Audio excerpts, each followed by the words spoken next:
Amigos de Reconquista, bienvenidos. Hoy jueves, edición del Boletín de Información e Inteligencia Estratégica. Jueves de política, jueves ya en temporada oficial de Adviento. Y como siempre, con lo mejor de la política mexicana, se encuentra con nosotros Miguel Salinas, por cierto, titular del boletín que acabamos de mencionar. No se les olvide suscribirse a su boletín y también compartir su contenido. Miguel, ¿cómo estás? Muy buenas tardes. ¿Qué tal, querido Luis? Como siempre, con el gusto de saludarte ahora en jueves, como ya lo hemos hecho las últimas semanas.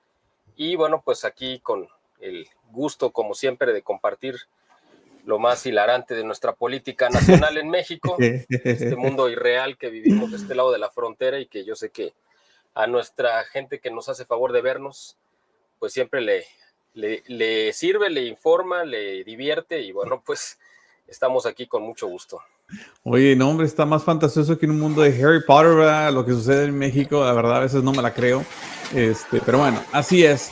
Aunado, por cierto, a las noticias que mucha gente les diga, a mí me vale, pero mucha gente les importa, noticias deportivas. Me imagino que el humor nacional ahorita no está en lo más alto debido al desempeño o la falta de buen desempeño de la selección mexicana. Ahí sí, para que veas, salieron muy tradicionales, como siempre. Ya voy viendo varios mundiales de ellos que acaban en la misma, entonces ahí sí salieron muy trats en ese aspecto. Pero bueno, ¿cómo está el humor en México? No, pues obviamente todo el mundo, los que creen, los que siguen este tipo de cosas, pues sí están bastante decepcionados, sienten que como mano negra, como siempre, ya sabes, ¿no? Siempre se especula que se negocian los partidos. Esto yo creo que es algo que es algo muy común.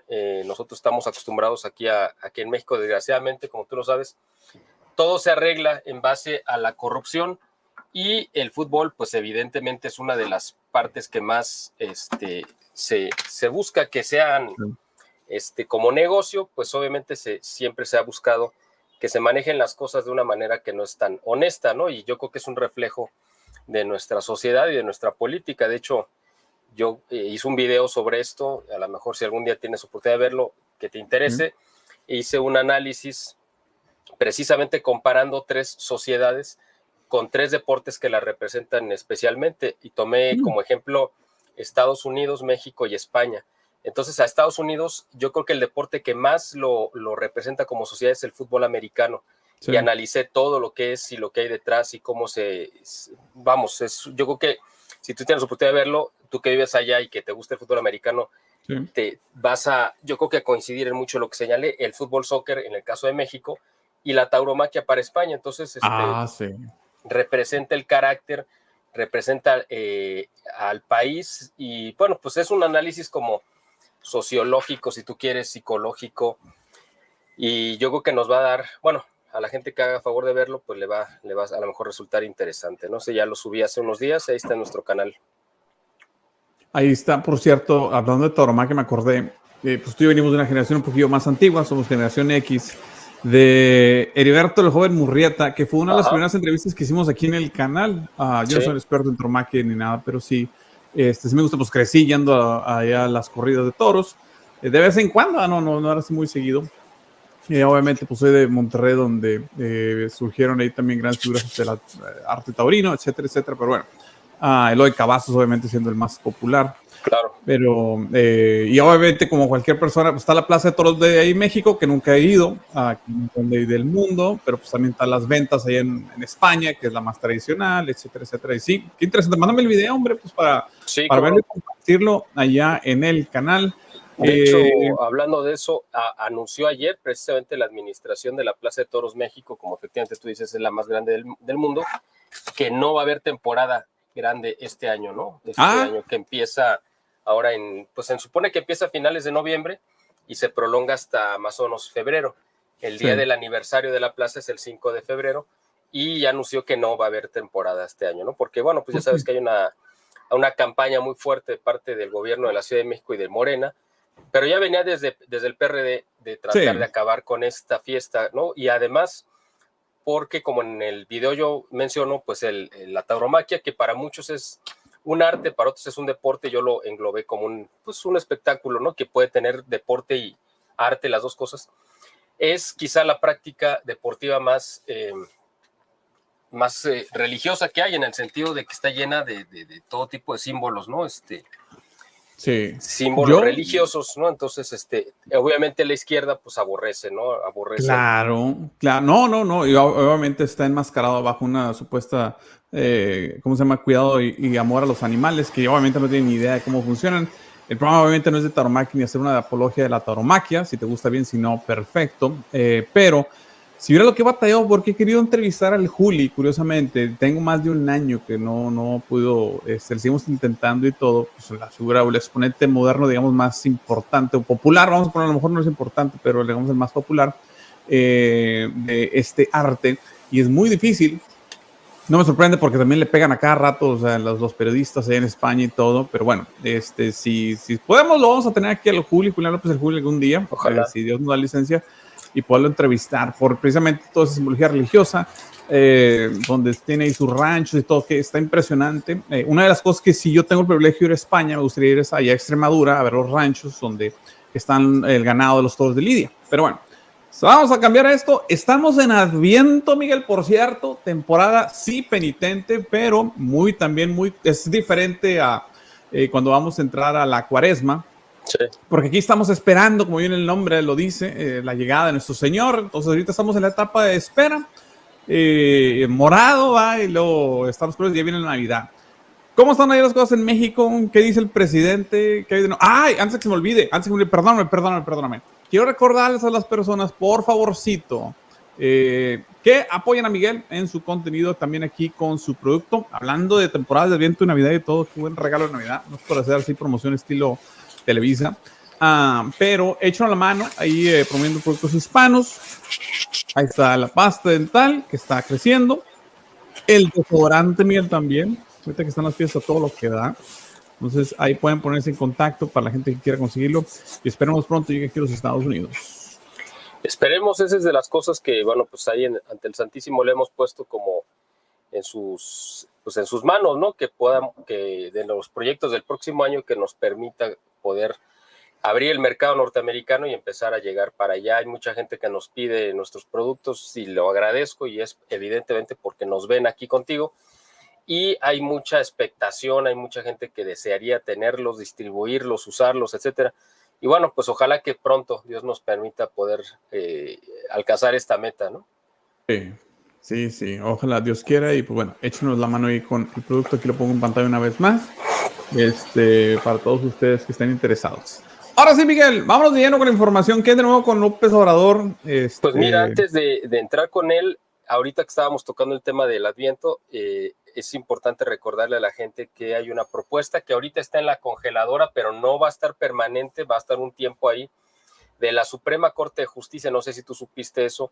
La Suprema Corte de Justicia de la Nación se le ocurrió salir con la idea chabacana, que además pues no es nueva y es un ataque nuevo, es una vuelta nueva a esta persecución religiosa, de ahora quieren legislar para prohibir cualquier manifestación pública religiosa.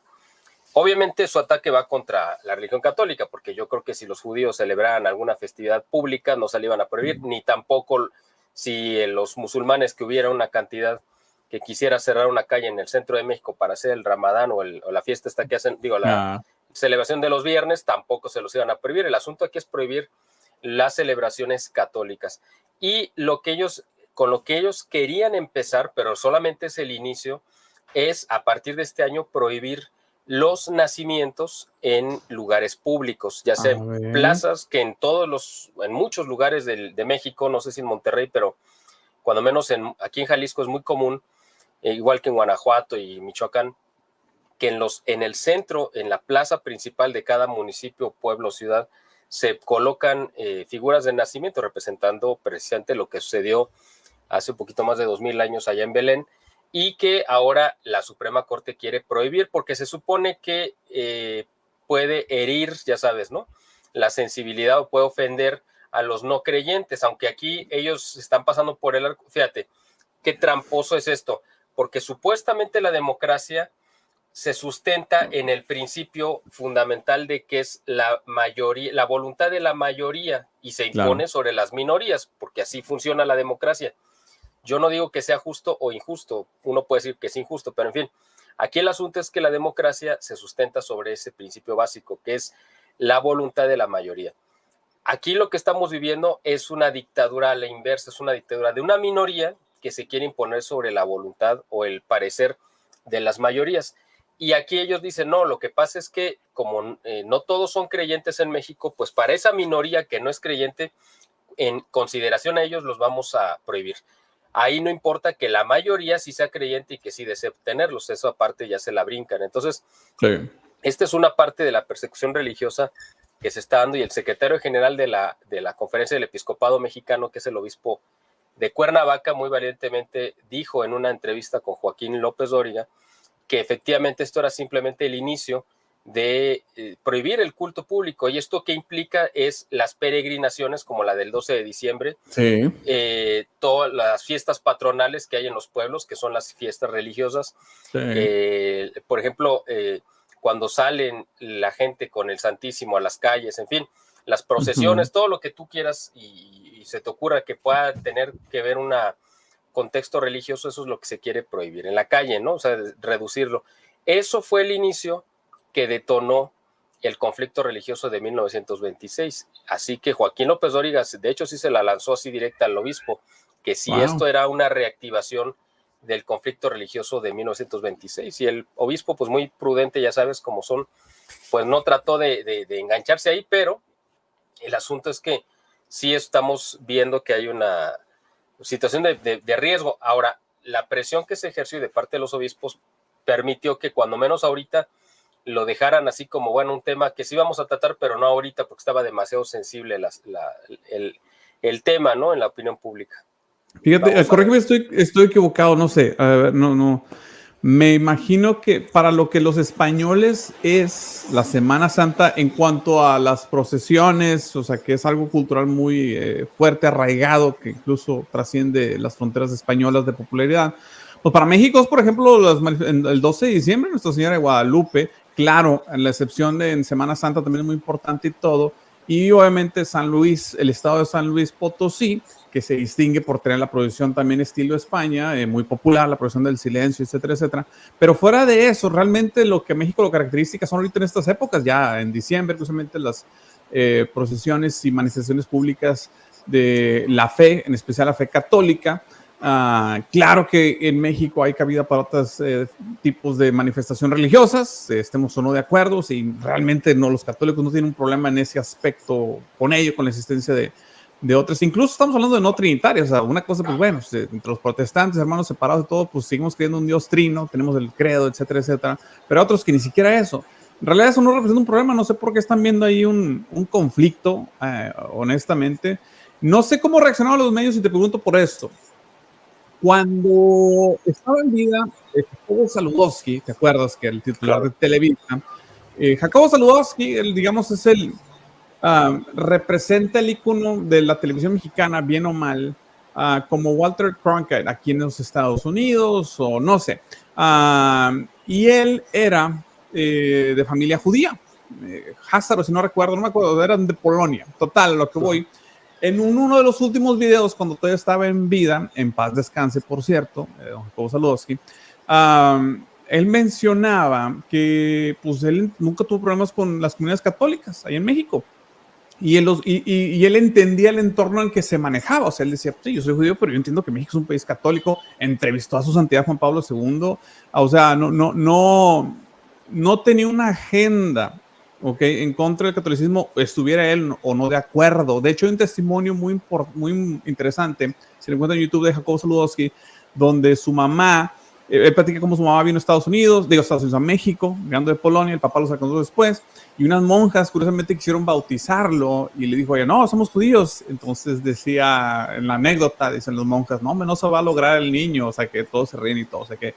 Pero a lo que voy, que él decía, pues es que así era México. O sea, siempre nos abrazó, siempre nos quiso, a pesar de no ser católicos, nos dio oportunidades, ahí crecí en el barrio con todos los niños y nunca hubo ningún problema. Entonces, eso era antes. No sé ahora cómo los medios estén reaccionando, ahorita que mencionaste a López Dóriga, ante este tipo de noticias, si lo ven con alarma, indiferencia o hasta con emoción.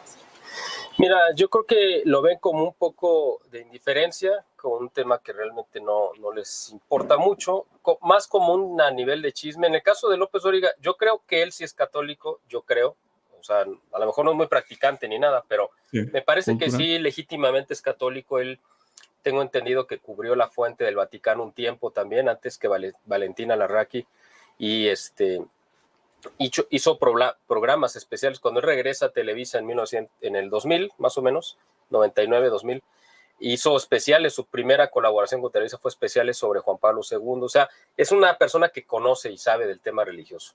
Creo que Sí. le tiene bastante respeto a la iglesia.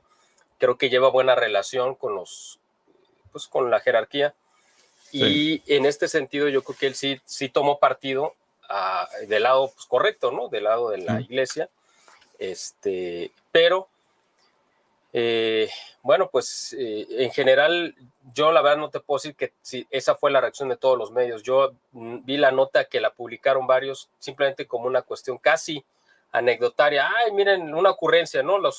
El Tribunal Supremo quiere prohibir los nacimientos y hasta ahí lo dijeron, no profundizaron más allá de eso. En el caso de la entrevista de López Dóriga, pues me pareció correcta la analogía que hizo y Sí. cómo se la planteó al obispo, que él pues no la quiso tomar, pues porque para no ahondar más el conflicto, ¿no? Sí. Porque además sabiendo que estamos gobernados por pues una punta de jacobinos radicales, evidentemente cualquier cosita una chispa que pueda incentivar un incendio, pues lo van a evitar, ¿no? Los obispos. Claro. Ellos ya saben con quién están lidiando, entonces es peligroso meterse ahorita en esos temas, pero sabemos que esta persecución religiosa pues va a continuar. Hay pues una agrupación, ¿no? Misteriosa, secreta, que ha perseguido a la iglesia desde hace mucho tiempo, son sus enemigos declarados y pues el gobierno, o sea, prácticamente desde el presidente para abajo, los dirigentes y la Suprema Corte pues militan en ese organismo. Entonces ya sabemos de dónde viene y con qué características se está desarrollando esta situación, ¿no? Esta agenda. Por cierto, ven en pantalla la imagen de Joaquín De López Joaquín. Dóriga. Para la Ajá, gente que así estaba es. preguntando quién era y cómo era. Bueno, ahí lo ven en pantalla. Ahí está. Oye, bueno, vamos a seguir. Y bueno, ya sobre la situación de México y el gobierno, pues la verdad es que esta semana pasada que no tuvimos porque fue el Thanksgiving, que espero que le hayan Sí. pasado muy bien. Aquí ya sabes, en México, pues realmente sabemos que existe, pero no se celebra, ¿no? Sí, sí. Pero bueno, pues hubo una cantidad de información tremenda. Lo último que nos hemos quedado, me acuerdo, creo que alcanzamos a platicar de la marcha multitudinaria que hubo, eso sí lo comentamos, Sí. la del 13 de noviembre, que provocó una reacción airada de López Obrador, indignado contra la población, y se lanzó a las calles este domingo pasado, 27 de noviembre, convocando a la mayor acarreo que se ha registrado, yo creo que en la historia del país, un acarreo pues grosero, ¿no? Se calcula que se gastaron más de 1,800 millones de pesos. Estamos hablando de 300, para que la gente que nos ve de Estados Unidos, unos 360 millones de dólares costó Wow. este mega acarreo, que se trajeron cerca de entre 1,500 a 2,000 autobuses de todo el país, pagándoles obviamente el sueldo a los choferes. En algunos casos venían dos, más todo el alimento. Se les ofreció un incentivo económico a los acarreados, ¿no? Porque solo si por su voluntad no hubieran venido, comprarles tortas y frutsis, pues ahí se hizo la multiplicación de las tortas y de los frutsis, ¿no? Porque ya sabes que es el Wow. Mesías, entonces él puede hacer ese tipo de multiplicaciones, ¿no? Ahí incluso están los videos de Claudia Sheinbaum repartiendo, ¿no? La Sí. comida, sí, claro. O Entonces, sea, no es conspiración acá de que maquinación ni nada. O sea, sí es. no, está descarado. Y López Obrador dijo, bueno, pues es que se les dio un incentivo, no es que se les haya traído, ¿no? No sé. Bueno, ya se les conoce esta gente que vino traída a la fuerza como los cacarreados, ¿no? Le dice el dicho, el interés tiene pies. Bueno, pues ahí están esta gente que vino. Muchos de ellos evidentemente reciben apoyo del gobierno, y ese fue el chantaje que les dijeron: si no van, porque además hubo pase de lista, por supuesto, ya saben, ni modo que dejarlo a su buena voluntad. Les pasaron lista y dijeron, y donde no aparezcan en el registro de que estuvieron presentes, pues se les va a quitar el apoyo. O sea, de la manera más miserable que te puedas imaginar, ¿no? Porque así actúan ellos, ¿no? No tienen otra forma de proceder. Entonces, pues fue una cosa verdaderamente grotesca. Pero ¿sabes qué fue lo peor? Que a ¿Qué fue? pesar del superacarreo no alcanzaron a igualar la marcha del 13 de noviembre, que eso fue la peor de las afrentas, porque López Obrador dijo que en la marcha del 13 de noviembre habían sido como 60,000 personas, ¿no? Sí. 60, 70,000. En realidad, y ya lo comentamos, según las cifras que dio el ejército de Estados Unidos, o sea, la inteligencia norteamericana que lo filtró, no es que lo haya publicado, sino que lo filtró, junto con las cifras de la NASA, de acuerdo a los satélites de la NASA y a los satélites militares, que son los más exactos y los más confiables en este sentido, ellos calcularon que en la Ciudad de México, solo en la Ciudad de México se juntaron alrededor de 1,800,000 personas, cuando menos 1,5 millones. Wow. López Obrador y Claudia Sheinbaum dijeron que la cifra oficial de ellos era de 1,200,000 personas, o sea, fue inferior a la cantidad que registró los satélites el 13 de noviembre. Pero además los llevaron, bueno, o sea, López Obrador se fue caminando del del Ángel de la Independencia al Zócalo. No sé si tú hayas recorrido esa distancia alguna vez que hayas ido a la Ciudad de México. Bueno, es una distancia larga, obviamente. Si te vas caminando, yo calculo que lo recorres a un paso normal, yo creo que como en una hora, más o menos, o quizá 50 minutos, una hora, ¿no? Bueno, yo camino más o menos rápido, entonces a lo mejor yo no soy buen estándar, pero una persona a un paso normal, pues a lo mejor una hora, ¿no? Bueno, pues como López Obrador ya sabes que todo lo hace muy lento, ¿sabes cuánto tardó en llegar del Ángel de la Independencia al Zócalo? Pues que será unos 15, 20 minutos más. Ya está grandecito. Tardó 6 horas. No, hombre, espérate. Salió a las 10 de la mañana y llegó como a las 2 de la tarde, una cosa así, ¿no? O sea, no, fue una cosa verdaderamente... ¿Se vino parado de manos o qué? Bueno, ya sabes que él, así como habla, pues así camina y tiene que ir pasito a paso, ¿no? Porque se supone que no lo dejaban pasar, entonces iba ahí despacito. Todo el mundo decía, no, pues no va a llegar, porque pues imagínate, si no, apenas si aguanta una mañanera, ¿no? De 3 horas de estar de pie y lo tienen que volver a regresar al sarcófago. Sí, es entendible. Lo regresan al refrigerador otra vez, entonces acá pues decían, pues a ver si aguanta. Bueno, finalmente sí llegó a dar su discurso y el problema fue que cuando llegó y la idea era que el Zócalo estuviera a reventar de gente porque era la culminación del evento, pues el Zócalo no estaba ni a la mitad porque la gente ya se había ido, ¿no? O sea, los que se quedaron y además de los que alcanzaron a llegar al Zócalo, López Obrador estaba en la parte más emotiva de su discurso, iba a la mitad y todo el mundo se empezó a ir, ¿no? Ya todo el mundo agarró sus cosas y lo dejaron ahí con la palabra en la boca, literalmente, ¿no? O sea, fue de verdad un dispendio de recursos para hacer un ridículo del tamaño de sus complejos, ¿no? Más que de su ego, de sus complejos. A ver, hay algo que necesito que me expliques así, pues de voladita, Miguel. No comprendo algo. ¿Por qué si el pueblo decidió marchar en una protesta en contra de su gobernante, en este caso Andrés Manuel López Obrador, que pasa en todos lados, es muy válido que el pueblo se manifieste? ¿Por qué o sea, yo no entiendo qué es la necesidad de Andrés Manuel de tener como respuesta una contramarcha, por así decirlo? Yo no sé ¿dónde vienes? ¿Qué se logra con eso? ¿Demostrar que él también tiene su bando? O sea, y últimamente, bueno, tienes tu bando y luego, ¿qué? Bueno, exactamente. Lo que pasa es que López Obrador se construyó él como figura política a partir de marchas y plantones. Eso es lo único que él sabe hacer, ¿no?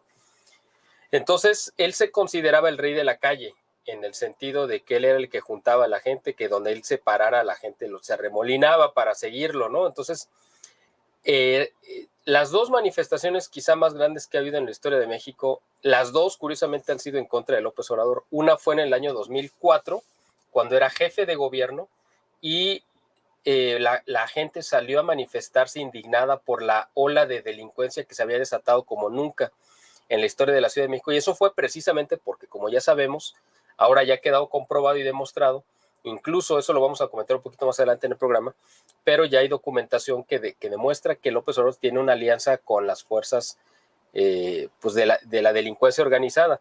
Cuando él llega a la Ciudad de México, les entrega la capital a la delincuencia organizada para que robaran, asaltaran y secuestraran y se reportaran con él, evidentemente, y de ahí él se financió también para su campaña. Bueno, pues esta ola de violencia provocó una manifestación masiva que juntó a más de 2 millones de personas. Estamos hablando del año 2004. Esta otra, que más o menos andaba casi en las mismas cifras, en 1,5 millones a 1,800,000, del 27 del 13 de noviembre, también fue contra López Obrador, las dos. Entonces para él ha sido pues como un agravio directamente a su ego, a su persona, a su prestigio, que no tiene ninguno, pero él piensa que sí. Y por eso él dijo, no, yo tengo que salir a demostrar que yo soy el rey de las calles, que yo soy el rey del acarreo, de las marchas, y por eso salió a hacer su contramarcha. Todo mundo en la prensa mexicana y en la prensa internacional, pues obviamente se lo comieron vivo, lo criticaron, se burlaron de él.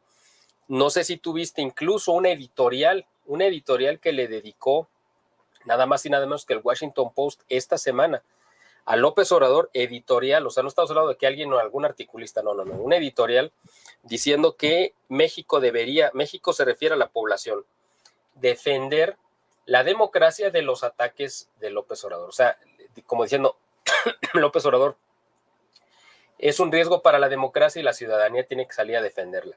Ya sabemos, pues, todos los problemas que conlleva la democracia. Uno de los problemas es que pueda llegar un individuo como López Obrador al poder, pero dentro de todo, bueno, pues es el sistema que tenemos. Mientras no tengamos otro mejor, pues hay que defenderlo, porque ahorita cuando menos se puede ejercer ese derecho, aunque sea incompleto y defectuoso del voto, del sufragio. Pero si López Obrador llega a concretar su plan de anular este derecho que tenemos, pues obviamente el único que va a salir beneficiado pues es él, ¿no? Sí, evidentemente. Fíjate, me dices, son las viejas artimañas del PRI, prácticamente, ni siquiera actualizadas, nomás maquilladas, pero igual son las viejas bueno, tácticas. Bueno, es lo mismo, ¿no? O sea, es exactamente lo mismo. De hecho, ni siquiera maquilladas, porque fue tan descarado. Él le pidió a los gobernadores en las mañaneras que por favor se movilizaran, que usaran los recursos públicos, en fin, fue algo absolutamente descarado. Cuando menos el PRI, aunque lo hacía lo mismo, sí, guardaba un poco las formas, o sea, sí, vamos a decir, era un poco hipócrita, por decirlo así, ¿no? Pero López Obrador, aparte, es un cínico, ¿no? O sea, lo hace a la vista de todos y dice, pues no me importa, porque además yo sé que nadie me va a castigar, nadie va a salir a pelear contra mí. Y otra demostración del nivel en el que nos encontramos lo demostró esta mujer que se llama Rosario Piedra Ibarra, que es la actual presidenta de la Comisión Nacional de Derechos Humanos, que ya sabes que, pues, como su apellido lo dice, pues efectivamente es una piedra porque no sirve para nada más que para estorbar. Y ella se ha convertido, pues como tú sabes, para eso la puso López Obrador ahí, para que fuera su incondicional, su tapete, le avalara todas las violaciones a derechos humanos que hace el gobierno. Y ahora salió porque resulta que lanza una como recomendación, una crítica, o como tú le quieras llamar, contra el INE, porque violenta supuestamente los derechos humanos de la gente al ser un árbitro neutral y no estar del lado de Moreno. O sea, imagínate esa tontería. Ah, caray. No, pues sí. Pero fíjate, o sea, con la que salió, que eso es lo increíble. Resulta que, porque todo el mundo dijo, oye, pero ¿por qué estás criticando al INE? Ah, no, lo que pasa es que el INE no hizo nada para impedir una matanza que sucedió en las elecciones de 1952. ¿Qué el INE no es más reciente? O sea, Bueno, pues un poquito, pero tampoco te pongas tan exigente. O sea, el INE lo fundaron en el 94, pero, pues sí. pero ya debería de haber intervenido en el 52. O sea, no importa que 40 años antes pues no existiera, pero debería de haber existido para que lo hubiera impedido. Esa es la lógica de Rosario Piedra, ¿no? Que tiene efectivamente, de eso tiene lleno el cerebro de su apellido, ¿no? Bueno, el cráneo, porque no tiene cerebro. Esa es la persona que ven en pantalla, por cierto. Esa cosa pelirroja, esa es Rosario Piedra. Así que esa mujer dijo que pues, el INE era muy deleznable porque en 1952 no impidió una matanza en una elección. Y hoy, pues, obviamente, todo el mundo se le fue encima. Yo no sé hasta qué punto realmente son estúpidos, de verdad, o lo hacen simplemente con una forma, como una manera de provocar, de decir, miren, sí, y nos burlamos de ustedes además. O sea, la verdad no sé, porque ya no se puede saber. Cuando es una persona inteligente, tú dices, bueno, se está burlando. Pero en este caso, en este tipo de personas que conforman Morena, pues tú ya no sabes de verdad si lo dicen de a de veras, porque su nivel de inteligencia pues es tan cavernícola, pues que no, la verdad, ¿no? O sea, no parecería que lo dijeran como una provocación, porque eso ya implicaría un poco de sofisticación intelectual. Acá lo dicen pues porque es lo que les brota, ¿no? de la boca. Así que y tenía que ser regia esta muchacha, pero bueno. Bueno, pues sí. De ni hablar. Bueno, en todos los nada. Pero otra cosa que le pasó terrible esta semana a tu querido presidente, bueno, pues fueron dos cosas, ¿no? Muy fuertes. Una fue, tú sabes que se renovó la presidencia del Banco Interamericano de Desarrollo, esta institución que representa los intereses financieros de todo el continente, ¿no? Desde Canadá hasta Argentina, y que normalmente se alternan, ¿no? A veces es un norteamericano, a veces es un latinoamericano, como sucede con el Banco Mundial y el Fondo Monetario Internacional, que uno es europeo y el otro es norteamericano. Bueno, pues acá también.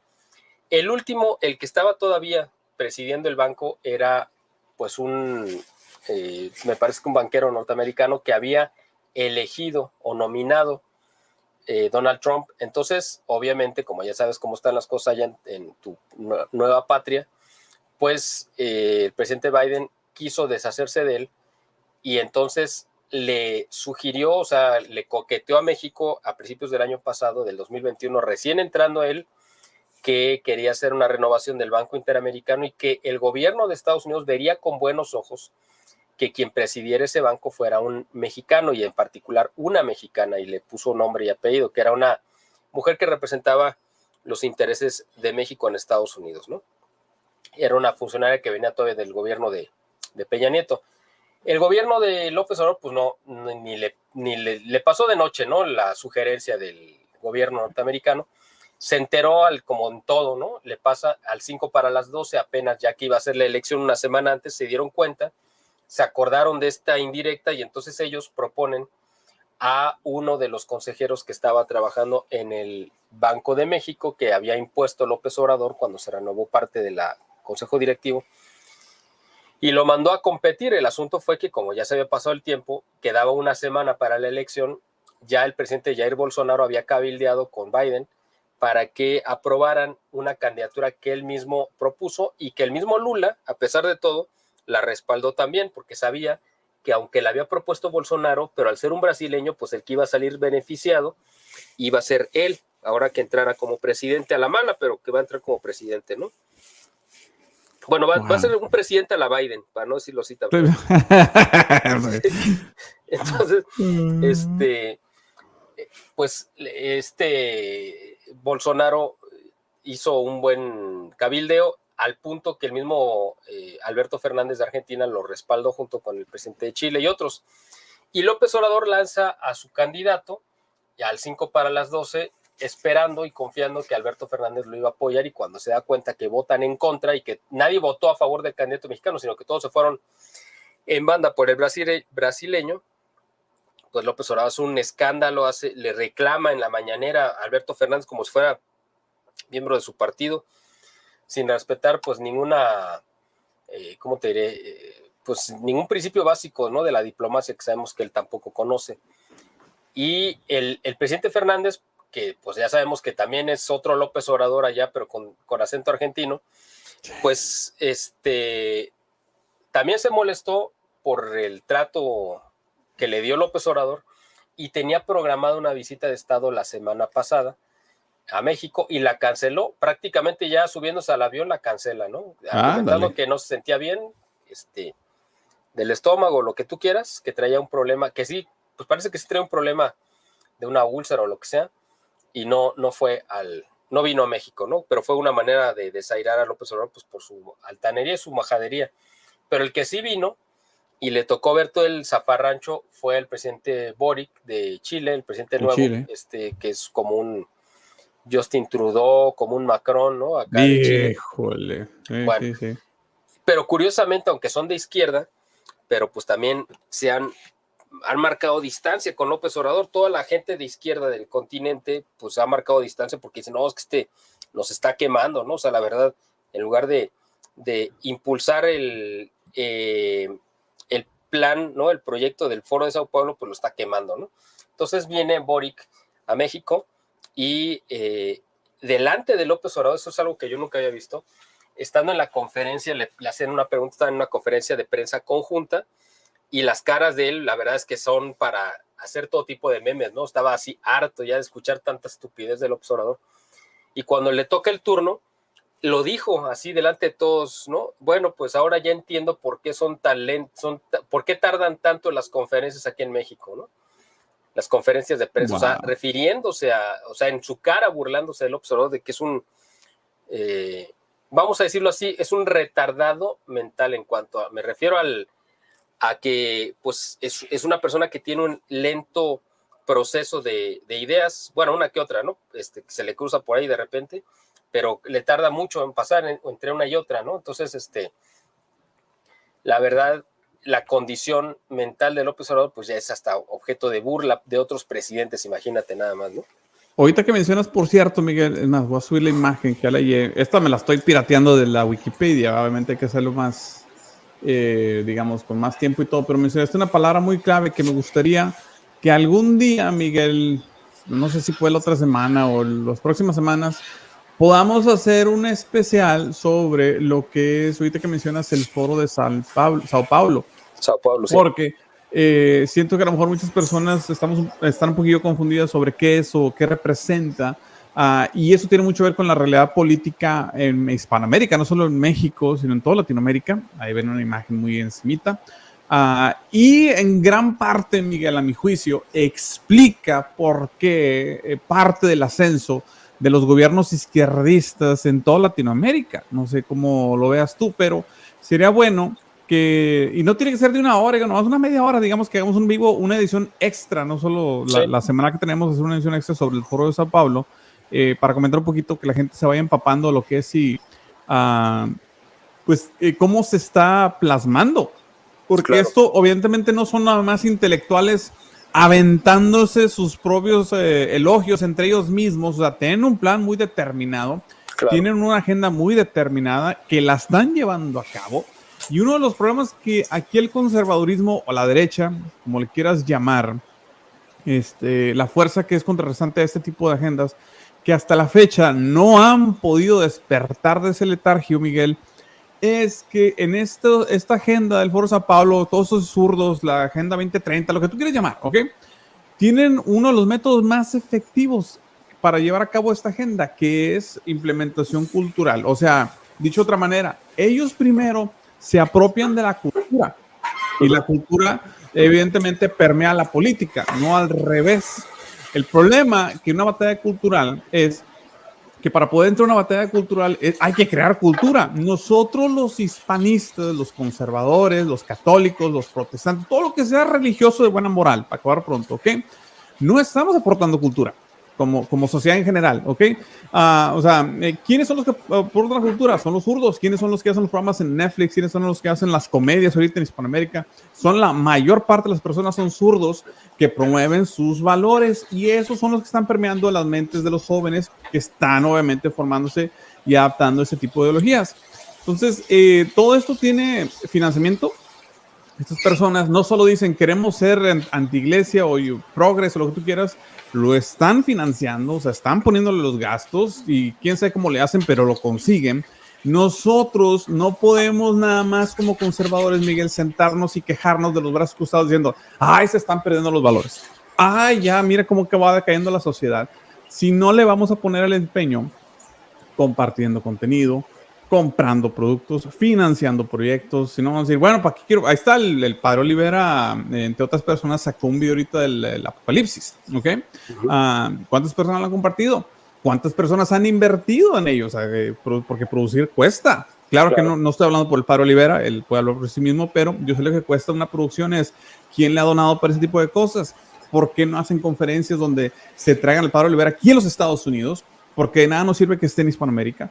¿Ok? Es irrelevante que se quede allá, que se lo traigan acá para que empiece a hablar con los americanos. Eso cuesta dinero, ¿ok? Muy padre que Patricio ande en España, pero tráiganselo acá también a los Estados Unidos, porque es donde empezamos a hacer el impacto, donde están las producciones, donde está el capital, etcétera, etcétera, para poder empezar a que se codeen con los ricos de acá, los empresarios, los abogados, lo que tú quieras, que no quieren salir a la luz pública, pero sí son conservadores y dicen, ¿sabes qué? Yo no quiero poner mi cara, mi nombre ahí en riesgo, pero te financio. Pero si no ni siquiera estamos ofreciendo nada a los conservadores, pues no podemos ni siquiera pelear. O sea, no hay una guerra cultural. Hay una masacre cultural, Miguel. O sea, ellos nos están arrasando y obviamente nosotros tenemos que despertar este letargio y gran parte es esto. Entonces, no sé, ahí después lo hablamos fuera del aire, a ver si te interesa coordinar una agenda. Sí, está muy bueno, por supuesto. Para hablar de este foro. Claro. Y que la gente se empiece a empapar. Hablando de foros conservadores también, y qué bueno que lo traes a colación este asunto, porque fíjate que, bueno, no sé si supiste que hace precisamente el fin de semana pasado, bueno, el del 18, 19 y 20 de noviembre, se llevó a cabo aquí en México, se abrió el capítulo de un organismo que se llama el CEPAC, que es la conferencia del Political Action Committee, sí, en inglés, que es conservador en México, que en Estados Unidos muy fuerte, Miguel, muy fuerte. Bueno, allá efectivamente es un movimiento muy fuerte, muy importante, quizá de lo mejor que tengan ustedes, pero se abrió un capítulo acá en México, no sé si supiste todo lo que sucedió acá. Nomás escuché que andaba Verástegui, no sé cómo estuvo ahí, pero sé que habló un CEPAC en México y le pegaron a Verástegui. El asunto fue que los Slim compraron la franquicia de esta conferencia conservadora para México, y al que pusieron como presidente de este organismo, de esta franquicia, porque eso es a Eduardo Verástegui, y aprovecharon de hacer su destape y lanzarlo como precandidato a la presidencia de la República. Ya habíamos hablado tú y yo de eso. Sí, ¿te acuerdas? Te dije. Ya habíamos comentado que pues esa no era pues él no debería estar peleando en esa trinchera porque ese no es su campo. El campo de él es eso que acabas de mencionar ahorita, la cultura, el cine. Exactamente. Lo que ha hecho Mel Gibson. Mel Gibson no se ha candidateado, ni creo que se vaya a candidatear nunca, pero la labor que ha hecho él en el cine es fundamental. Eso es lo que él tiene que estar haciendo. Es vital. Yo siento que Verástegui necesitamos más. ¿Sí me explico? ¿Qué es lo que se trata de hacer? Tanto en el boletín como Reconquista, como el Padre Olivera, lo que tú quieras, ¿sí me explico? Pero esa es la cultura. Necesitamos más de ese estilo. No sabía que se andaba cabildeando, curiosamente. Qué buena comparación nos acabas de hacer, Miguel. Mira, el asunto es el siguiente. El problema es el siguiente. Yo, con Jaime Duarte, que tú lo conoces muy bien, el del centro bueno, él escribió una reseña sobre este evento del 18 y 19 de noviembre.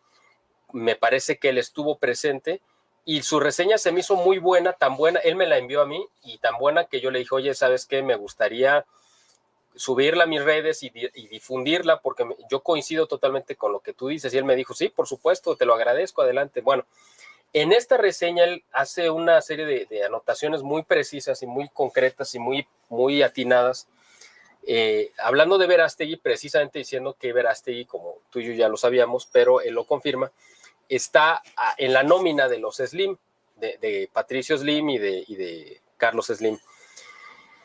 Pero resulta que los Slim son los aliados principales, económicamente hablando, del gobierno de López Obrador y de la Cuarta Transformación. Supuestamente Eduardo Verástegui se lanza como un candidato contra López Obrador y contra la Cuarta Transformación, pero está en la nómina del socio de López Obrador. O sea, yo sinceramente no me creo que Verástegui sea realmente un opositor, porque a lo mejor él en su fuero interno, en su conciencia sí lo es, pero no lo va a hacer realmente porque su patrón, el que le paga, el que le da de comer, es amigo y aliado del presidente. Por lo tanto, pues no es una disidencia controlada, ¿no? Entonces, este evento que trajo a gente muy interesante, muy valiosa, de todo el espectro, porque hay que distinguir desde el conservadurismo y desde la parte esta patriota norteamericana, hasta el otro extremo, y es un extremo opuesto, que son los libertarios, y hay que distinguirlo muy bien, claro, porque los libertarios no son ni derecha, ni son conservadores, ni son patriotas. O sea, hay que tener mucho ojo, porque toda la gente se está yendo con la finta de que esta nueva camada, esta nueva generación de jóvenes que sí están interviniendo en cuestiones de cultura, no voy a poner nombres, pero todo el mundo los ubica, y que han hecho una buena labor en contra del marxismo cultural y de la izquierda. El problema de que sean libertarios es que también en algún punto acaban defendiendo la misma agenda de la izquierda, porque al defender las libertades sin ninguna restricción, acaban cayendo en el libertinaje, porque ellos no creen en que haya una contención moral como la creemos los conservadores y los tradicionalistas, que hay una concepción sobrenatural en la cual nosotros estamos obligados a a ceñirnos a una serie de preceptos que pues los puedes llamar los 10 mandamientos o como tú los quieras, como doctrina o lo que sea, pero Sí. que para nosotros es una barrera de contención y para ellos no existe, porque la moral no debe de regir tus actividades según un libertario, ¿no? Porque eso limita tu libertad, ¿no? Y ellos abogan por una libertad sin límites. Entonces, hay que tener mucho cuidado porque aquí se juntó todo el espectro, desde la verdadera gente valiosa, conservadora y tradicionalista, Sí. hasta los libertarios, que realmente son opuestos a lo que nosotros defendemos y creemos, ¿no? Mira, y esta es más una observación, no es un argumento político, pero culturalmente hablando, tienes dos bandos, obviamente, tienes el lado liberal o como le quieras decir, progresista, el lado conservador, patriota, o sea, todo lo mismo, tienes dos bandos. El lado culturalmente hablando, al menos en los Estados Unidos, y es muy repetido este patrón en todo el mundo, porque muchas cosas, hay muchas similitudes. Una característica, por ejemplo, un conservador es usualmente una persona que entiende que hay algo más importante que él, más grande que él, y vale la pena conservarlo, protegerlo, cuidarlo. Es un espíritu por naturaleza de sacrificio. Requiere sacrificio porque tú dices, esto vale. La familia, por así decirlo, la fe, la nación misma, etcétera, etcétera. Entonces, son cosas que requieren empeño, esfuerzo y sacrificio, cuesta y vale la pena incluso a veces hasta dar la vida por ellas, precisamente, porque es más allá. Entonces, culturalmente hablando, por naturaleza, es una ideología que requiere valor y sacrificio. El lado progre, o sea, con un conservador ve las cosas, dice, esto es bonito, hay que rescatarlo, hay que preservarlo, hay que protegerlo. Un progre liberal ve lo opuesto, esto está mal, hay que desintegrarlo, destruirlo, ¿sí me explico? Entonces, por naturaleza, aunque sí, y estoy hablando en términos muy generales, hay progres que también quieren conservar cosas, por naturaleza el liberal no entiende lo que es el sacrificio, no entiende lo que es construir algo, entiende lo que es la destrucción. Entonces, por ejemplo, en una analogía de deportes, que es el fútbol americano, tenemos la ofensiva y la defensiva.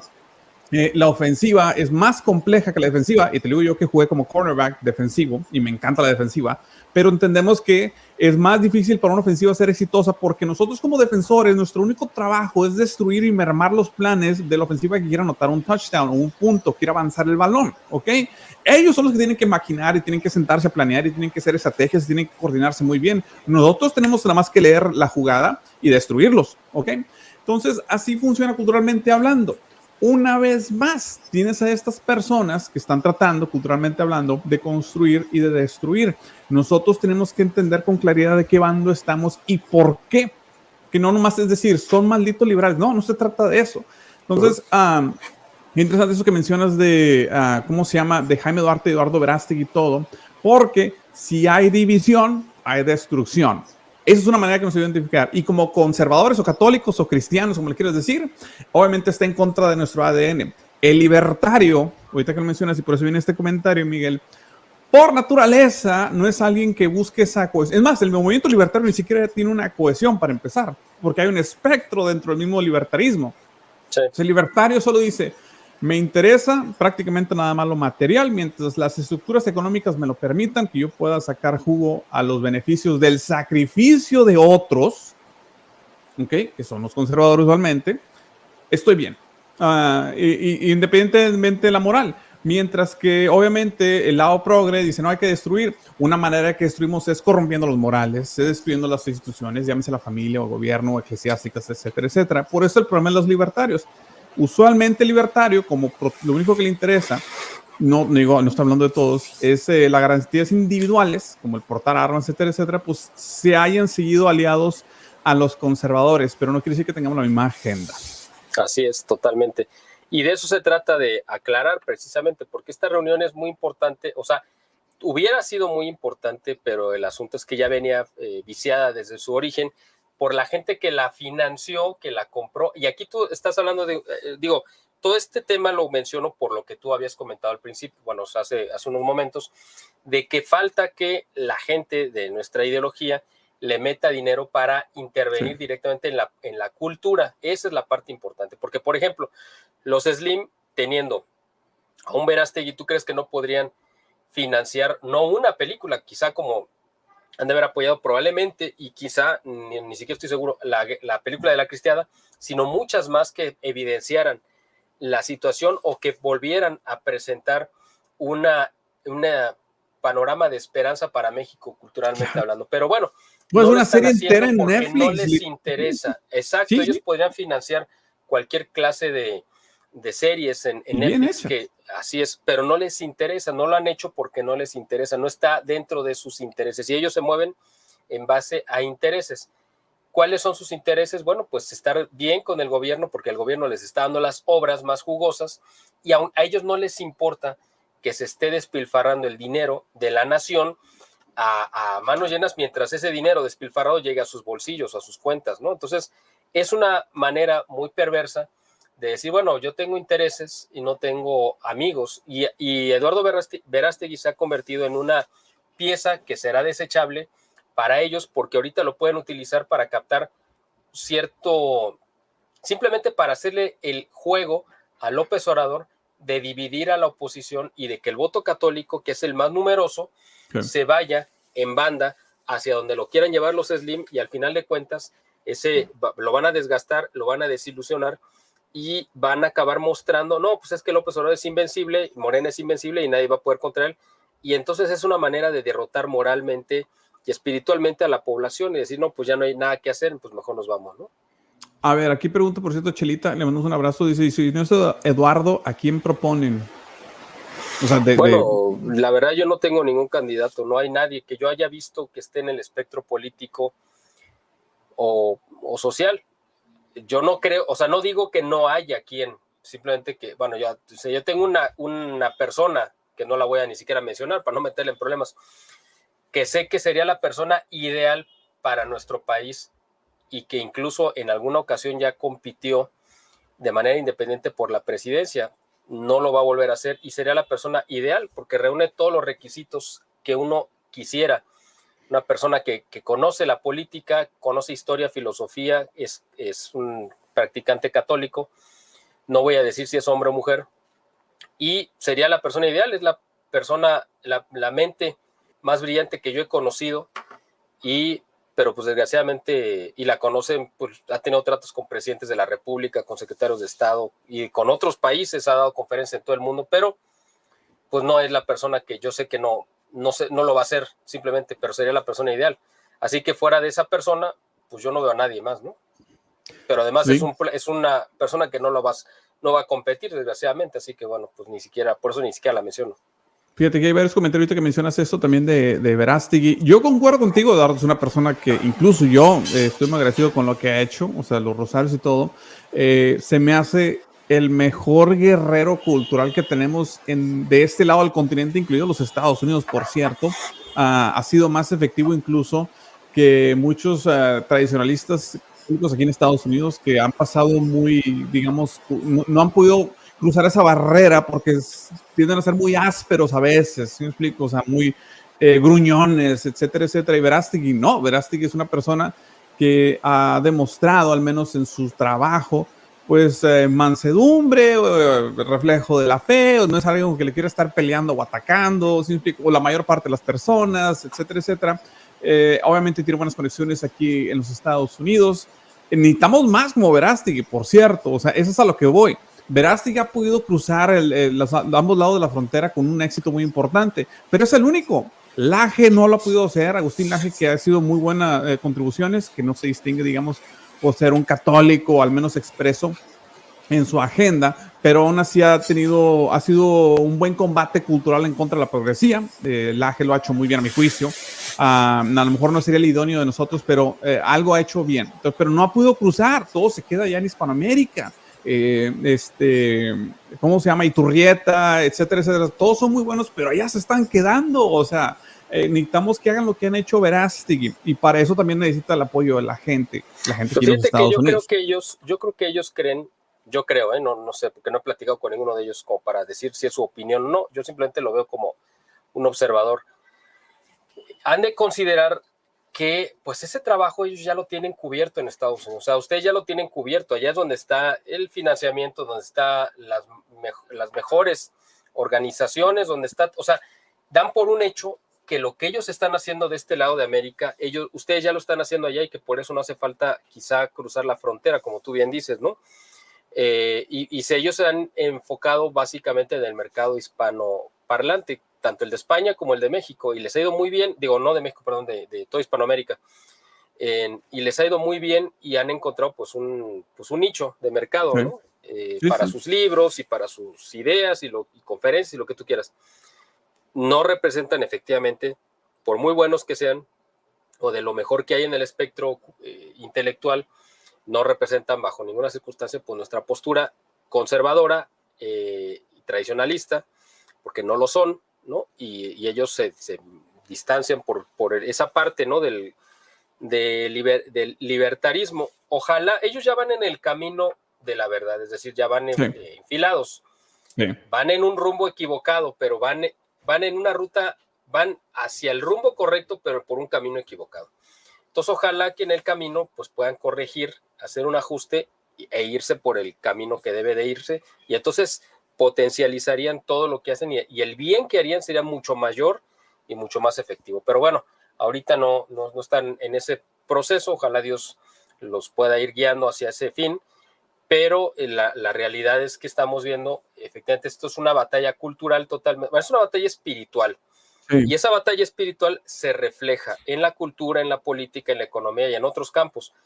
Ahí es donde nosotros tenemos que intervenir efectivamente y hay mucho que hacer. Yo estoy, de hecho, trabajando unos proyectos, luego ya en su momento te los iré comentando, proyectos que tienen que ver más o menos con esto en México y con otras miras, ¿no?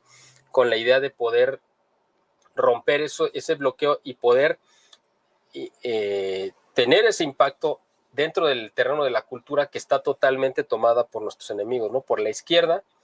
Y lo que le han arrebatado a la izquierda, pues es el progresismo. El progresismo me refiero al libertarismo, porque el progresismo también es libertario.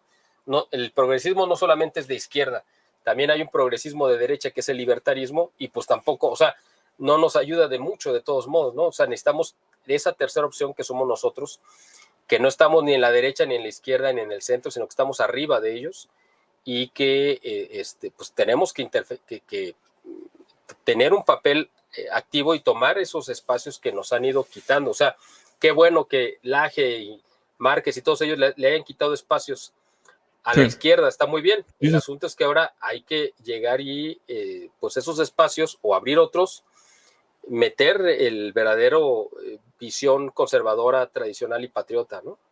Algo que empezar. Ahí te voy a un ejemplo de voladita. Antonio Yahweh, que le manda un saludo. Si Dios quiere, lo vamos a tener en el canal próximamente de invitado. Ahorita se encuentra haciendo una serie de, creo que 13 videos ahí con Ceci del mundo católico. Ok, está hablando de Nuestra Señora de Guadalupe. Un español nos está hablando y estemos de acuerdo con él o no sobre Nuestra Señora de Guadalupe. Muy importante, un trabajo que ha tardado mucho. Está leyendo algo de él. La verdad suena muy, muy interesante lo que está haciendo Antonio Yahweh. Muy enfocado en Nuestra Señora de Guadalupe. Ok, pero está quedando allá y está buscando ahorita los libros, según tengo entendido, basado en lo que he visto hasta ahorita en la serie de videos ahí que está haciendo con Ceci. No ha salido el libro impreso acá en Latinoamérica, solo está en España. Creo que está nada más la versión digital disponible allá en todo el mundo, pero en España nada más es la impresa y digital. Entonces no lo puedes conseguir porque sale carísimo, carísimo traerlo de España hasta acá. Ok. Están haciendo un GoFundMe, ok, Antonio Yahweh. Obviamente a mí no me paga nada el señor Yahweh por hacer ninguna promoción ni nada, para que puedan imprimirlo y venderlo aquí en Hispanoamérica. Creo que son 5 países, algo así que va a empezar ahí a tratar de distribuirlo y todo. Bueno, está bien. Y obviamente es difícil. O sea, estamos todavía batallando con ese tipo de cosas y ninguno, por cierto, los países que lo van a imprimir están los Estados Unidos. ¿Por qué enfatizo mucho los Estados Unidos, Miguel? Porque tienes 60 millones de hispanos o incluso hasta más aquí, que ya son una potencia económica, ni siquiera son cuestión, ya es una realidad. El mismo Andrés Manuel López Obrador lo ha admitido, que la gente que salió de aquí de México a Estados Unidos, todos los que están manteniendo ya el resto del país, las remesas, es creo que la tercera fuente de ingresos de México más importante. O sea, ya creo que está sobrepasando, está cerquita del petróleo, para que te des una idea de la cantidad de dinero que estás hablando de un país como México. Creo que es la segunda fuente de entrada de divisas. De entrada de divisas en un país como México, una economía como México, o sea, que una vez más es el más grande de toda la habla hispana. Entonces son números considerables. Entonces a lo que voy con esto es, los hispanos, los mexicanos, de donde vengas, que vivimos aquí en los Estados Unidos, tenemos la conexión con ambos mundos, el mundo en español, pero el mundo en inglés. El mundo en inglés nos da los recursos, pero el mundo en español nos da los números. Tengo el 12 de diciembre, ahí te doy un ejemplo, una entrevista voy a estar de invitado con unos católicos en inglés, en un canal americano, hablando de Nuestra Señora de Guadalupe. O sea, Qué pero bueno, iniciativa excelente. de ellos, ¿sí me explico? Entonces, ahora imagínate si podemos hacer esto. Imagínate que fuera Verástegui. O sea, el alcance que tuviera sería, pero millones de veces más grande que el que yo pudiera tener en toda la vida. Eso es lo que voy. Necesitamos que empiece la gente acá a evangelizar y expandirse en los Estados Unidos, porque aquí está la clave, aquí están los recursos, y aquí es donde si se va a hacer una serie, que la va a hacer Verástegui, lo que tú quieras, se va a hacer aquí.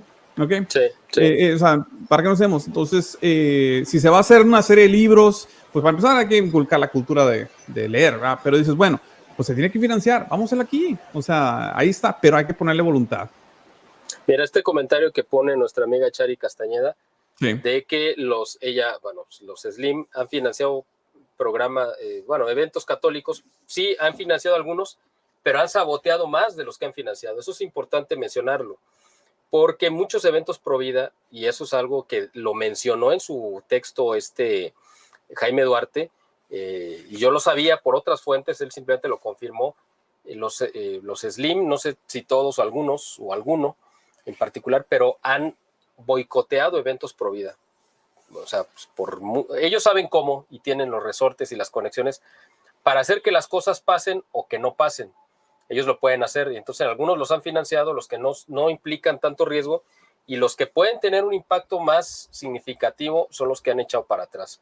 Y yo conozco muchos casos de gente que han dejado colgado, sabiendo que iban a tener un alcance, un impacto, y a los que financian son a los que no representan realmente ningún riesgo, quizá para el sistema o para el Estado, para lo que tú quieras. Sí. Entonces, simplemente lo pongo ahí sobre la mesa. Esto es algo que no me llegó de varias fuentes de gente que los conoce y que han sufrido estos boicots directamente. O sea, no es simplemente un radio pasillo. Y bueno, pues nada más quería hacer este apunte, ¿no? Para completar el comentario de Chari.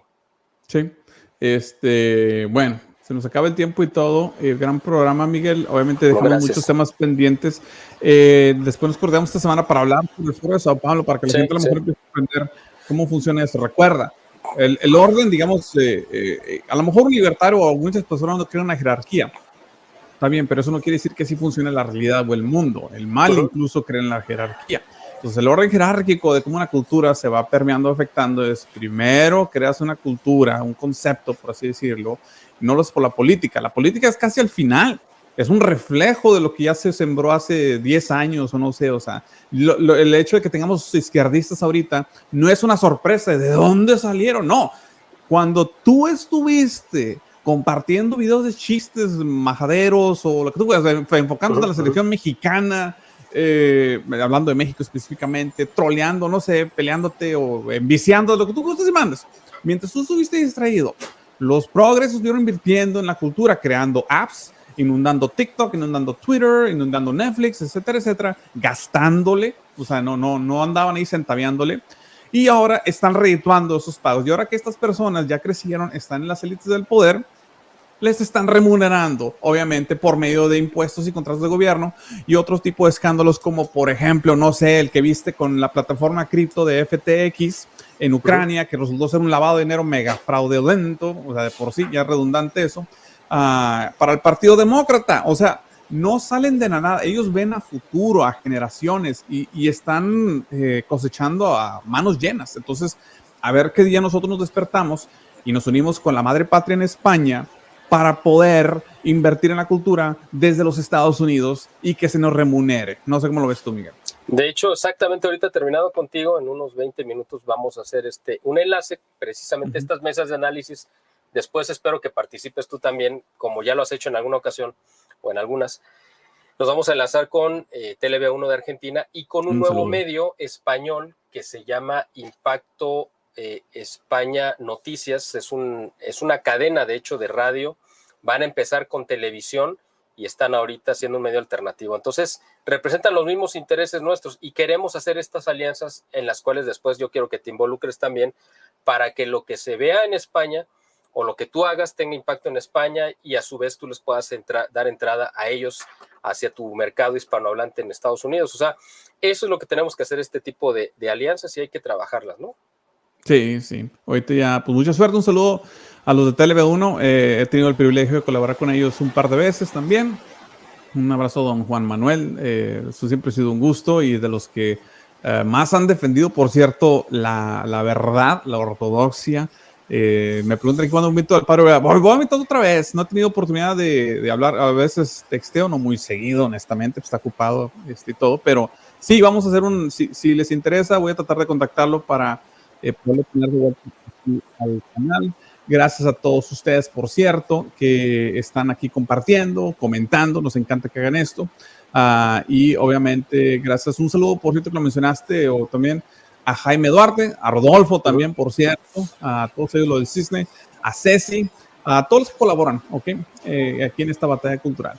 Bueno, aquí está el ganas, Miguel, de bolitas. Y antes, para que no llegues tarde a tu en vivo, de bolita nomás ahí recuerdo a las personas que pues nos echen la mano ahí con la pasta dental, el desodorante, promoviendo este tipo de productos. Y si Dios quiere, nos vemos la próxima semana, Miguel. Dios mediante, así será, y mientras vamos planeando a lo largo de estos próximos días lo del Foro Sao Paulo para hacer como una entrega especial.